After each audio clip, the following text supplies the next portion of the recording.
চাঁদপুরে কচুয়ায় ভোট গ্রহণ কর্মকর্তাদের প্রশিক্ষণ কর্মশালা। কচুয়া চাঁদপুর থেকে আহসান হাবিব সুমনের তথ্যচিত্রে দেখবেন বিস্তারিত।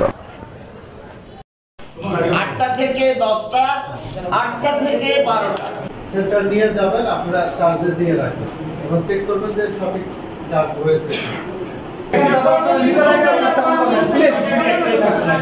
এখানে দুইটা পোর্ট আছে, তাই না? দুইটা পোর্ট আছে।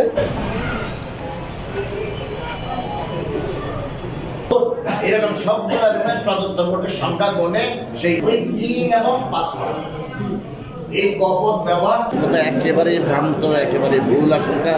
কোনো অবস্থাতেই ইসিএমের কারচুপির কোনো সুযোগ নেই। এটা একবারে নিখুঁত এবং নির্ভুল একটা মেশিন, যার মাধ্যমে সুষ্ঠু নির্বাচন পরিচালনার একটা মাধ্যম। আপনি সুষ্ঠু নির্বাচন চান, নির্ভুল নির্বাচন চান, এই মেশিনে কেউ ডুপ্লিকেট ভোট দেওয়ার কোনো সুযোগ নাই। একের অধিকবার ভোট দেওয়ার কোনো সুযোগ নাই। ব্যক্তির উপস্থিত ছাড়া ভোট দেওয়ার কোনো সুযোগ নাই। ব্যক্তির উপস্থিতি ছাড়া ভোট দেওয়ার কোনো সুযোগ নাই।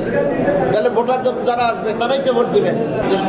আমার ভোটারদের এবং প্রার্থীদের কাছে অনুরোধ থাকলো, ভোটারদের কাছে বিশেষ অনুরোধ হলো, আপনারা কেন্দ্রে আসেন।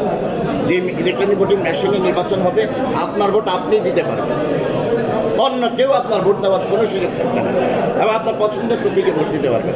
আপনারা আসুন, কেন্দ্রে আসুন এবং প্রার্থীদেরকেও বলবো ভোটার জন্য কেন্দ্রে আসে সেই পরিবেশ তৈরি করে।